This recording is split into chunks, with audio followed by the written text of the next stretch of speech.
How do you make money from your writing? Well, this can feel like quite a controversial topic because we're talking about treating our writing like a product and selling it. And for some people, this can take quite a mindset shift. And that's one of the things that I cover in this course. You might be used to, say, selling a particular kind of writing like feature articles or copywriting, but perhaps a memoir or novel or short story feels more personal and it's more difficult to see that like a product. But if you think about it, why not make money from your writing just like you would from any other kind of job? It's not wrong in some way to make money from something that's personal to you. You could do a job, after all, that you're passionate about, that feels very personal to you. Why not make money from something that you're good at?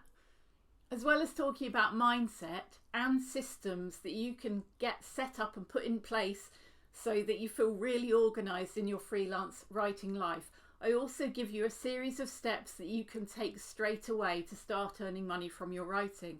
And they include suggestions for pitching opportunities and places you can go to look for calls for submissions. So you could, for example, pitch a freelance feature article or a blog post and start making back the money that you've invested in this course. And that's what I really hope for you, that you'll put these systems in place, that you will have that shift in mindset, but also that you'll use the practical suggestions that I give you and the exercises that are built into this course to start making real progress in your freelance writing life.